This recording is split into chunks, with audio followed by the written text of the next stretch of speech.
દર્શક મિત્રો, આજે પણ સમાજમાં ઘણા એવા પ્રસંગો આપણને જોવા સાંભળવા મળતા હોય છે કે પુત્ર કે પુત્રીનો જન્મ થાય પછી એ ઘરમાં કોઈ એવી નુકસાનકારક ઘટના ઘટી જાય તો એ બાળકના માતા પિતાના મગજમાં એ વાત ઘર કરી જાય છે કે આ દીકરો કે દીકરી આના જન્મ પછી જ આ નુકસાન થયું, આ ઘટના ઘટી. આવી એક માનસિકતા બની જાય છે જેને આપણે અંધશ્રદ્ધા પણ કહીએ છીએ. હાલના વર્તમાન યુગમાં તો આવું ઓછું જોવા મળતું હોય છે, પરંતુ રાજા રજવાડા યુગ હતો એ યુગમાં આવી માનસિકતા, આવી અંધશ્રદ્ધાનું પ્રમાણ વધારે હતું. તો એ જ યુગનો આ વાર્તા પ્રસંગ છે જે ખૂબ જ કરુણ કહાની છે, જેને તમે અંત સુધી જરૂર સાંભળશો. જો તમે ચેનલ પર નવા મહેમાન છો તો કૃપા કરીને આપણી સૌની ચેનલ જીવનના મૂલ્યોને સબસ્ક્રાઇબ કરી, વિડીયોને લાઇક કરી અને શેર કરજો. અને કમેન્ટ બોક્સમાં હર હર મહાદેવ લખવાનું તો ભૂલતા જ નહીં. ભગવાન ભોળાનાથની કૃપા આપણા સૌના ઉપર હંમેશા બની રહેશે. એક રાજ્યમાં રાજા રાજ કરતો હોય છે. રાજા અને રાણી બંને એકબીજાને ખૂબ જ પ્રેમ કરતા હતા. રાજાના રાજ્યમાં ચારે બાજુ સમૃદ્ધિ હતી. પ્રજા પણ રાજાને ખૂબ જ પ્રેમ કરતી હતી. રાજાના રાજ્યમાં ચારે બાજુ પ્રજા સુખી અને સમૃદ્ધ હતી. લોકોમાં કોઈ પણ જાતનું દુઃખ ન હતું. રાજા પણ તેની પ્રજાને ખૂબ જ પ્રેમ કરતો હતો, પ્રજાની ખૂબ જ કાળજી રાખતો હતો. અને સમય ધીમે ધીમે પસાર થતો ગયો. રાજાનું જીવન ખૂબ જ ખુશીથી પસાર થઈ રહ્યું હતું. સમયાએ રાજાની પત્ની ગર્ભવતી થઈ અને 9મા મહિને રાણીએ એક પુત્રીને જન્મ આપ્યો. પરંતુ ભગવાનને તો કંઈક બીજું જ મંજૂર હતું.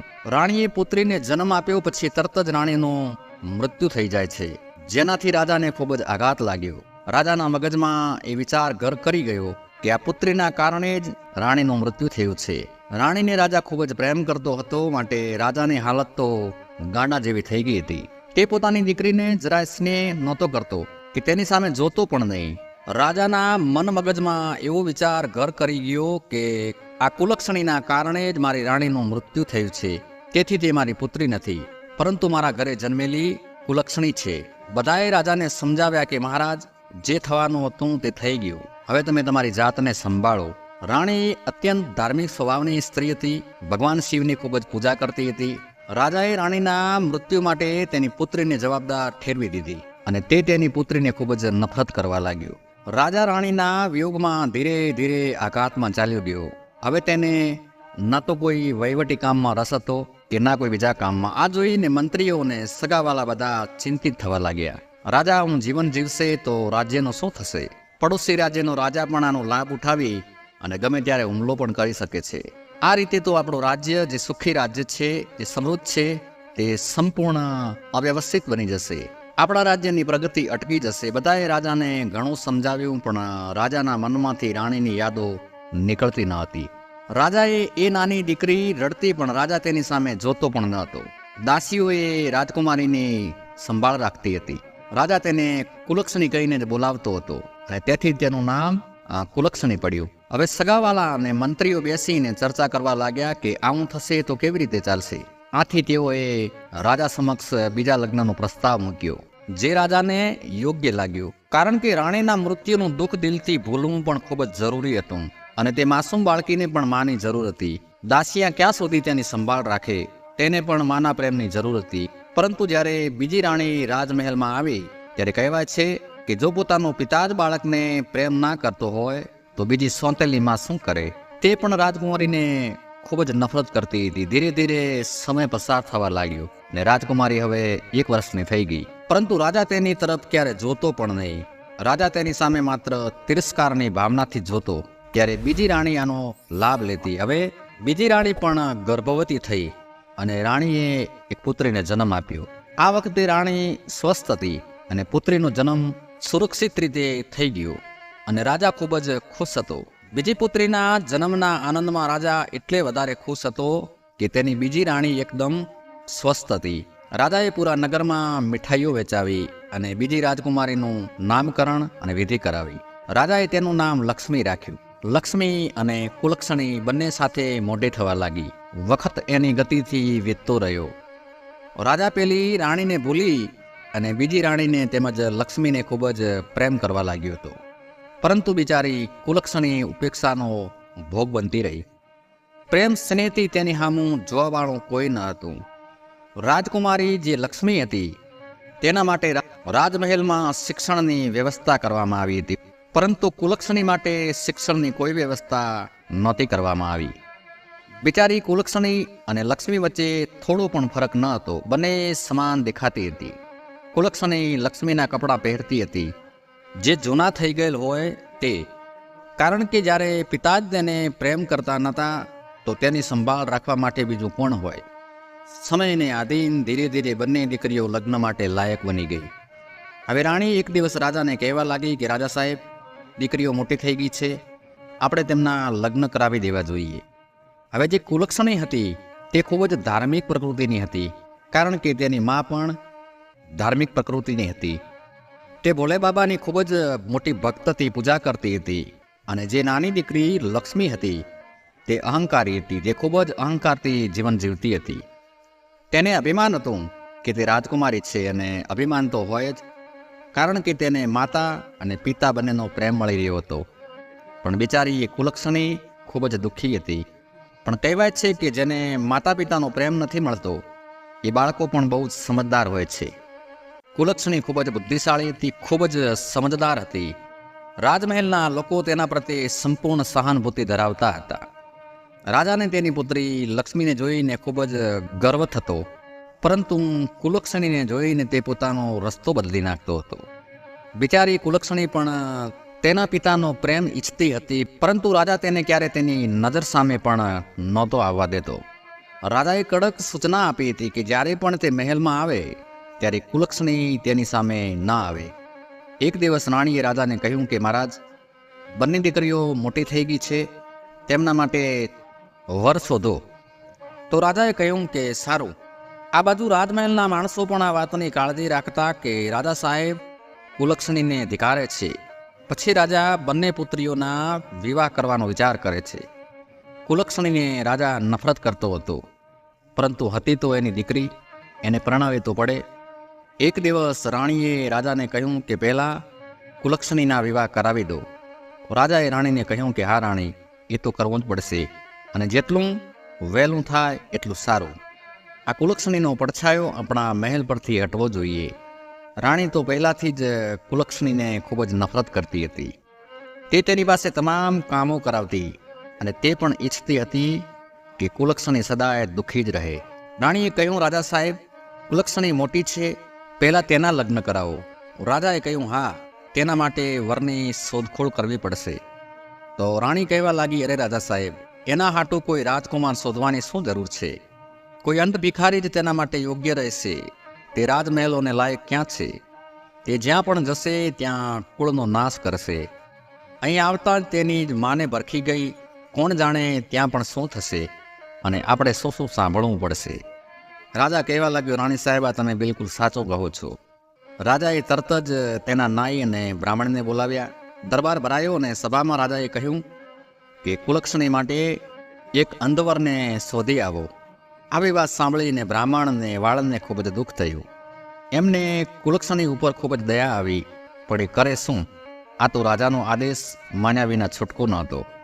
હવે વાળંદ અને બ્રાહ્મણ કુલક્ષણી માટે વરની શોધમાં નીકળી ગયા. ચાલતા ચાલતા બહુ દૂર એક ગામમાં પહોંચ્યા. ત્યાં તેમણે એક ભિખારણને જોઈ. તેને એક પુત્ર હતો. મા અને પુત્ર બંને ભીખ માંગી અને પોતાનું જીવન ગુજારી રહ્યા હતા. દીકરો અંધ હતો. ઘરના નામે જર્જરિત કાચની ઝૂંપડી હતી. વાળંદ અને બ્રાહ્મણ તેને જોઈને ખુશ થયા, કારણ કે રાજાના કહેવા મુજબ વરને શોધવામાં ઘણા દિવસો વીતી ગયા હતા, અને આજે એક એવો જ વર તેમની નજર સમક્ષ એમને જોવા મળ્યો. બંને પેલા ભિખારણ પાસે ગયા અને તેની સાથે વાત કરવા લાગ્યા કે અમે તારા પુત્ર માટે ખૂબ જ સારું માંગુ લાવ્યા છીએ. ભિખારણ પહેલાં તો હસી ને પછી કહેવા લાગી કે ભાઈ, તમે એક ભિખારણની મજાક કેમ ઉડાવો છો? મારા અંતપુત્રને કોણ પરણશે? પછી વાળંદ કહેવા લાગ્યો, અરે અમે તારા પુત્ર માટે ખૂબ જ સારો સંબંધ લઈને આવ્યા છીએ, અને તે પણ રાજમહેલમાંથી. આ વાત સાંભળીને ભિખારણને એક વખત તો વિશ્વાસ ન આવ્યો, પરંતુ બ્રાહ્મણ અને વાળંદે ખાતરીપૂર્વક એને વિશ્વાસ અપાવ્યો. તો ભિખારણ તો તરત જ સહમત થઈ ગઈ કે તેની વહુ મહેલમાંથી આવશે. ભલે તે કંઈ ન લાવે, પણ તેનો નાતો રાજમહેલની સાથે ચોક્કસ જોડાઈ જશે. અને કુલક્ષણીનો તેના પુત્ર સાથે સંબંધ નક્કી કર્યા પછી વાળંદ અને બ્રાહ્મણ તેમના રાજ્યમાં પાછા ફર્યા. અને તેઓએ આવીને રાજાને આખી વાત કહી જણાવી. રાજાએ કહ્યું, ઠીક છે. તેના હાટુ જેવો પણ વર જોઈતો હતો તે મળી ગયો. અને રાજાએ કુલક્ષણીના તે અંધ ભિખારી સાથે લગ્ન કરાવી અને તેને સાસરે વળાવી દીધી. અને દહેજના નામે તેને કંઈ પણ આપ્યું નહોતું. બિચારી કુલક્ષણી રાજમહેલ છોડીને તેના સાસરે આવી. અને સાસરે આવીને જોયું ત્યારે આસો મહેલમાં રહેતી હતી. ગમે તે હોય, તે પણ એક રાજકુમારી હતી. પણ તેના સાસરે આવીને જોયું તો જર્જરિત ઝૂંપડી હતી. બેસવા માટે જગ્યા પણ ન હતી. કુલક્ષણી ભગવાનને ફરિયાદ કરવા લાગી કે હે ભગવાન, હે પ્રભુ, હે ભોલેનાથ, તમે મારી કેવી કસોટી કરી રહ્યા છો? મને જે પતિ મળ્યો તે પણ અંધ છે. જો મને સારો શરીરથી સક્ષમ જીવનસાથી મળ્યો હોત તો પણ કમસે કમ અમે બંને કંઈ કમાઈ અને જીવન પસાર કરી શકત. પણ જેવો છે તો મારા પતિ મારા માટે ભગવાન છે. હું હંમેશા તેમનો સાથ આપીશ. અને તે તેની સાસુને કહેવા લાગી કે સાસુમાં, ઘરમાં જે પણ કંઈક છે કૃપા કરીને મને આપો તો હું રસોઈ બનાવું. અને હવે ઘરમાં બીજું શું હોય? પતિ અંધ હતો. બિચારી સાસુ માંગીને લાવતી. જે કંઈ મળતું એનાથી મા અને બેટો જીવન નિર્વાહ કરી રહ્યા હતા. ભીખ માંગીને જ તેમનું ઘર ચાલતું હતું. ક્યારેક તેમને ભૂખ્યા પણ સૂવું પડતું હતું. એટલે કુલક્ષણીને જે મળ્યું તેમાંથી થોડું ભોજન રાંધ્યું. તેણીએ તેના સાસુ અને તેના અંધ પતિને ખવડાવ્યું. અને પછી જે બચ્યું તે પોતે ખાધું. અને કુલક્ષણી ભોળે બાબાની ઈચ્છા સ્વીકારી અને ખૂબ પ્રેમથી તેમની સાથે રહેવા લાગી. સાસુ અને અંધપતિની સેવા કરવા લાગી. કુલક્ષણીએ તેમનામાં સુખ શોધવાનો પ્રયત્ન કર્યો. આ બાજુ હવે રાણી કહેવા લાગી, રાજા સાહેબ, કુલક્ષણીના તો લગ્ન કરાવી દીધા. આપણે તેનાથી છુટકારો મેળવી લીધો છે. પરંતુ હવે આપણી પુત્રી લક્ષ્મી માટે સારો વર શોધો. રાજાએ પોતાના વાળંદ અને બ્રાહ્મણને બોલાવ્યા અને કહ્યું કે કોઈ સારા રાજાના પુત્ર, જે રાજકુમારનું મોટું રાજ્ય હોવું જોઈએ, એવા ઘરમાં મારી પુત્રી લક્ષ્મીના લગ્ન નક્કી કરવાના છે. એટલે રાજાનો આદેશ સાંભળીને બ્રાહ્મણ અને વાળંદ લક્ષ્મી હાટુ વર્ષ શોધવા નીકળી ગયા. અને તેઓ એક ચક્રવર્તી રાજાના ઘરે પહોંચ્યા. ત્યાંનો રાજકુમાર રાજાને એકનો એક જ પુત્ર હતો. અને તે ખૂબ જ સુંદર હતો. અને તે પણ ચક્રવર્તી સમ્રાટ બનવાનો હતો. તો લક્ષ્મી પણ દેખાવમાં ખૂબ જ સુંદર હતી. તેથી તેઓએ રાજાને આવી અને ખબર આપી. તો રાજાએ લક્ષ્મીની સગાઈ એ જ રાજકુમાર સાથે નક્કી કરી લીધી. સમય મુજબ એક દિવસ જાન આવી. લક્ષ્મીના વિવાહ એ રાજકુમારની સાથે થઈ ગયા. રાજાએ ખૂબ જ મોટું દહેજ આપ્યું અને લક્ષ્મીને ખૂબ જ ધામધૂમથી વિદાય આપી. અને બીજી તરફ બિચારી કુલક્ષણી તેના દુઃખના દિવસો વિતાવી રહી હતી. અને લક્ષ્મી રાણી બનીને રાજ કરી રહી હતી. લક્ષ્મી તો રાજકુમારી હતી. માતા પિતાનો પ્રેમ પણ મળ્યો હતો. અને તેને સારો રાજમહેલ અને ચક્રવર્તી સમ્રાટ જેવો પતિ મળ્યો. અને અહીં ગરીબ કુલક્ષણી ઝૂંપડીમાં પોતાનું જીવન જીવી રહી હતી. એક દિવસ તેની સાસુ ભીખ માંગીને પૈસા લાવી. તો કુલક્ષણીએ કહ્યું કે માજી, મને તમે ભીખ માંગો છો એ સારું નથી લાગતું.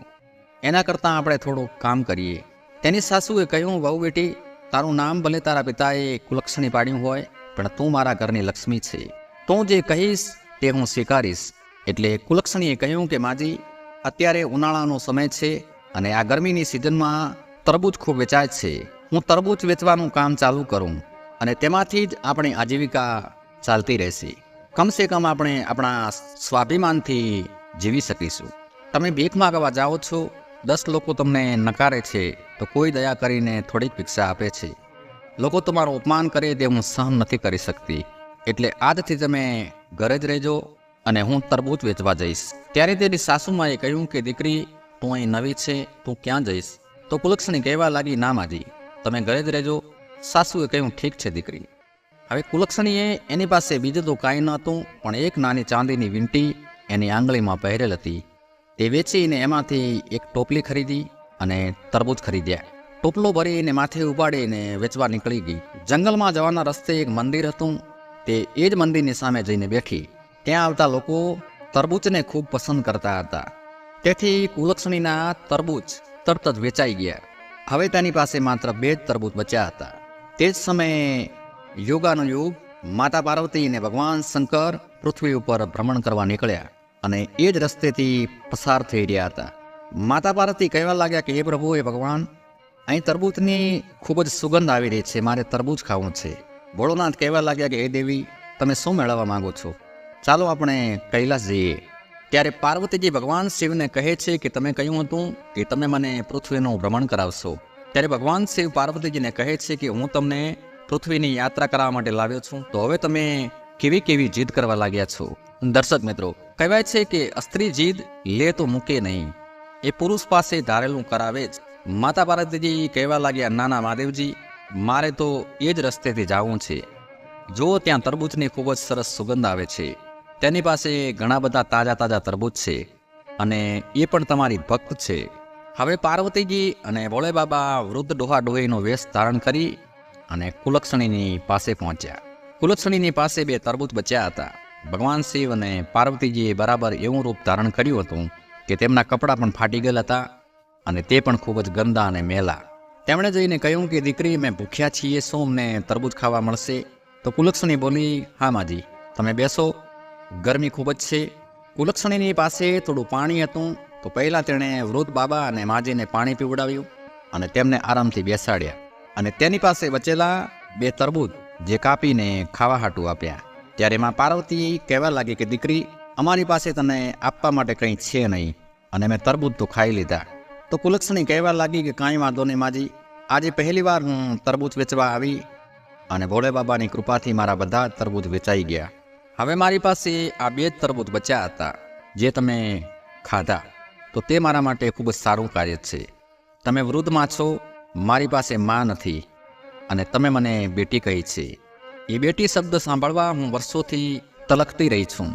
મારા પિતાએ પણ મને ક્યારેય દીકરીનો પ્રેમ આપ્યો નથી. અને પછી વૃદ્ધ માતા પિતા બનેલા મા પાર્વતીજી કહેવા લાગ્યા કે દીકરી, હું દૂરથી આવી છું, મારા પગમાં ખૂબ જ દુખાવો થાય છે. એમ કહીને માતા પાર્વતીજી ત્યાં સૂઈ ગયા. ત્યારે કુલક્ષણીએ જોયું કે વૃદ્ધ માજી સૂઈ ગઈ છે. તો એ બિચારી કુલક્ષણીને એ ખબર નહોતી કે સાક્ષાત ભોળે બાબા અને માતા પાર્વતી છે. કુલક્ષણી માના પ્રેમથી વંચિત હતી અને બાજુમાં સૂતેલા વૃદ્ધ માજી તેને તેમનામાં તેની માં નજર આવવા લાગી અને એની જાતને સંભાળી ન શકી અને તે વૃદ્ધ માજીના પગ ખૂબ પ્રેમથી દબાવવા લાગી. ઠંડો ઠંડો પવન ફૂંકાઈ રહ્યો હતો. માતા પાર્વતી તો સૂઈ ગયા અને વૃદ્ધ બનેલા ભોળે બાબા પણ ત્યાં સૂઈ ગયા. જ્યારે માતા પાર્વતીની આંખ ખોલી તો તે ખૂબ જ ખુશ થઈ ગયા અને કહ્યું કે દીકરી, તે મારી ખૂબ જ સેવા કરી છે અને અમારી પાસે તને આપવા હાટું કંઈ છે નહીં. એટલે કુલક્ષણી કહેવા લાગી કે કાંઈ વાંધો નહીં માજી, મારી કોઈ માં નથી, તમારી સેવા કરીને મને ખૂબ જ આનંદ મળ્યો છે. પછી કહ્યું, ઠીક છે દીકરી, હવે અમે ચાલીએ. જતી વખતે માતા પાર્વતીએ ભોળે બાબાને કહ્યું કે સાંભળો, તમારી જોડીમાં કંઈ હોય તો આ ગરીબ દીકરીને આપી દો. ભોળે બાબા કહેવા લાગ્યા, મારી પાસે શું હોય? પછી માતા પાર્વતી કહેવા લાગ્યા, ભભૂતિ કાઢીને આપો. ભોળે બાબા પાસે માત્ર ભાંગ, ધતુરા અને ભભૂતિ જ હતા અને માતા પાર્વતીએ ભોળે બાબાની જોડીમાંથી ભભૂતિ કાઢી અને કુલક્ષણીને આપી. કુલક્ષણી બહુ જ ખુશ હતી. તે ભભૂતિને લઈ અને ખુશીથી ઘરે આવી અને તેની સાસુને આવીને કહેવા લાગી કે માજી, આજે એક વૃદ્ધ માં અને એક વૃદ્ધ બાબાની સેવા કરી અને મને અપાર આનંદ મળ્યો. અને જુઓ માજી, આ આજની કમાણી, આજે મારા બધા તરબૂચ વેચાઈ ગયા. માજી, હવે તમારે ને તમારા પુત્રને ભીખ માગવા ક્યાંય પણ જવાની જરૂર નથી. હવે આપણે મહેનત કરીશું અને ભોળે બાબાના આશીર્વાદથી માન સન્માન ભર્યું જીવન જીવીશું. સાસુએ કહ્યું, સારું દીકરી, તારા જેવી વહુ મેળવીને હું તો ધન્ય છું. મેં ક્યારેય વિચાર્યું પણ ન હતું કે મારો પુત્ર ક્યારે લગ્ન કરશે, પણ મને ખબર નહોતી મારા દીકરાને આવી સંસ્કારી વહુ મળશે. હું ભગવાનને ખૂબ જ ઋણી છું કે ભગવાને મારા પુત્રના નસીબમાં તને લખી દીધી. પછી કુલક્ષણી કહેવા લાગી, માજી, આજે જે વૃદ્ધ બાબા અને વૃદ્ધ માજી આવ્યા હતા તેમણે મને આ ભભૂતિ આપી છે, આનું હું શું કરું? પછી તેની સાસુએ કહ્યું કે દીકરી, મારો પુત્ર તારો પતિ આવે એટલે તેને પૂછી લેજે. એનો પતિ સાંજે લાકડીના સહારે ઘેર આવ્યો તો કુલક્ષણીએ પૂછ્યું કે આ ભભૂતિ મને આજે એક વૃદ્ધ બાબા અને એક માતા મને મળ્યા હતા, તેમણે આપી છે, આનું હું શું કરું? તો તેના પતિએ કહ્યું કે ઘરના 4 ખૂણામાં થોડી થોડી છાંટી દે અને બાકી એક કપડામાં પોટલી બનાવી અને આપણી ઝૂંપડીના દરવાજે બાંધી દે. કુલક્ષણીએ એવું જ કર્યું. પછી બધા ખાઈને સૂઈ ગયા. પણ સવારે કુલક્ષણી જાગી તો ચમત્કાર થઈ ચૂક્યો હતો. ઝૂંપડી એક મોટા મહેલમાં ફેરવાઈ ગઈ હતી. મહેલમાં સોનું જડેલ હીરા મોતીના ઢગલા હતા. આ બધું જોઈને કુલક્ષણીની તો આંખો ફાટીને ફાટી જ રહી ગઈ. દોડીને એની સાસુને જગાડી તો એ પણ ચકરી ખાઈ ગઈ અને પૂછવા લાગી કે વહુ બેટી, હું તો ઊંઘી ગઈ હતી, અને તું મને ઊંઘમાં ને ઊંઘમાં તારા પિતાના રાજમહેલમાં લઈ આવી, મને તો ખબર પણ ના પડી. કુલક્ષણીએ કહ્યું, માજી, આ મારા બાપનો મહેલ નથી, આ તો આપણું ઘર છે. હવે મને ખબર પડી કે વૃદ્ધ બાબા અને વૃદ્ધ માજી બીજું કોઈ નહીં પણ સાક્ષાત ભગવાન શ્રી ભોળોનાથ અને માતા પાર્વતીજી હતા. એનો પતિ આવ્યો, હવે એ પણ અંધ ન હતો. ભોળાનાથની કૃપાથી એને આંખો પ્રાપ્ત થઈ ચૂકી હતી. હવે ભગવાનની કૃપાથી આ પરિવાર રાજવી પરિવાર બની ચૂક્યો હતો. કુલક્ષણીની ભોળાનાથની વર્ષોની ભક્તિ આખરે રંગ લાવી. કુલક્ષણીએ ભગવાન શિવની કથા અને શિવ પૂજાનું આયોજન કરાવ્યું. દૂર દૂરથી મહેમાનોને તેડાવ્યા. કુલક્ષણીના માતા પિતા બહેન લક્ષ્મી પણ આવ્યા. આ નજારો જોઈ અને બધાની આંખો ફાટી જ રહી ગઈ. કુલક્ષણીએ એની બેન લક્ષ્મીને બધી સાચી હકીકત જણાવી દીધી. તો લક્ષ્મીના મનમાં પણ લાલચ જાગૃત થઈ. તે તેના પતિને કહેવા લાગી કે હું પણ એ જ મંદિર પાસે તરબૂચ વેચવા જઈશ. એના પતિએ ખૂબ સમજાવી કે કુલક્ષણીને તો વર્ષોની એની ભક્તિ સ્વરૂપે ભગવાને આપ્યું છે અને એને જરૂર હતી. તારે કઈ વાતની કમી છે? બધું છે, રાજ મહેલ, નોકર ચાકર, દાસીઓ બધું છે, તો તું આટલો લોભ શું કામ કરે છે? પણ લક્ષ્મી માનતી નથી. એ પણ ટોપલામાં તરબૂચ ભરી અને એ જ મંદિરની સામે વેચવા બેસી ગઈ. સાંજ પડવા આવી પણ એક પણ તરબૂચ વેચાણું નહીં. અને સંજોગો વસાત ભગવાન શિવ અને પાર્વતીજી સાધુ અને સાધ્વીનું રૂપ ધારણ કરીને આવ્યા અને તરબૂચ ખાવા માંગ્યું. પણ લક્ષ્મીએ એમનું અપમાન કરી દીધું કે ભિખારીઓ, મફતનું ખાવા ક્યાંથી ચાલે આવો છો? શિવ પાર્વતી એકબીજાની સામે જોઈને હસવા લાગ્યા. ફરીથી તરબૂચ માંગ્યું તો લક્ષ્મીએ ફરીથી એમનું અપમાન કર્યું. લક્ષ્મીને એમ હતું કે ભગવાન મને તો સાક્ષાત દર્શન આપવા આવશે, એટલે લક્ષ્મીને ખબર ના પડે એ રીતે સાધુએ એક ભભૂતિની પોટલી લક્ષ્મીના ટોપલામાં મૂકી દીધી અને તેઓ ત્યાંથી ચાલી નીકળ્યા. સાંજ પડી ગઈ. લક્ષ્મી થાકી અને ટોપલો ઉપાડીને પરત ઘરે આવવાનો વિચાર કરે છે. ત્યાં તેની નજર ટોપલામાં ભભૂતિની પોટલી ઉપર પડી ને લક્ષ્મી ખુશ થઈ ગઈ. તરબૂચ અને ટોપલો ફેંકી દીધો અને દોડતી ઘરે આવી. રાજમહેલના 4 ખૂણામાં થોડી થોડી ભભૂતિ છાંટી અને બાકીની પોટલી ઘરના દરવાજે બાંધી દીધી. સવારે ઉઠીને જોયું તો રાજમહેલ મહેલ નહોતો રહ્યો, પરંતુ તૂટી ફૂટી ઝૂંપડી બની ગયો હતો, જેમાં કચરો, ગંદકી, મચ્છર સિવાય બીજું કશું પણ નહોતું. લક્ષ્મી હવે રાડો નાખીને રુદન કરે છે, પણ હવે થાય શું? એના પતિએ કહ્યું કે મેં તને ના પાડી હતી કે લાલચ ના કર, લોભ ના કર, હવે પરિણામ જોઈ લે. આ બાજુ લક્ષ્મીનો પિતા જે રાજા હતો તેની તબિયત પણ ખૂબ જ ખરાબ હતી. એનું રાજ પણ પડી ભાંગ્યું હતું. માણસો છોડીને ચાલ્યા ગયા હતા. કુલક્ષણીને જ્યારે એના માતા પિતા અને બહેનની પરિસ્થિતિ વિશે ખબર પડી તો તે ગઈ અને બધાને સહાય મદદ કરી અને પોતાની ફરજ બજાવી. રાજા, રાણી અને લક્ષ્મી કુલક્ષણી સાથે હંમેશા ખરાબ વર્તન કરવા બદલ શરમ અનુભવી રહ્યા હતા. એમની પાસે હવે પસ્તાવા સિવાય બીજો કોઈ વિકલ્પ ન હતો. તો દર્શક મિત્રો, આ કહાની વાર્તા પ્રસંગ તમને પસંદ આવ્યો છે એ જ અપેક્ષા સાથે આપ સૌને મારા જય શ્રી કૃષ્ણ. હર હર મહાદેવ.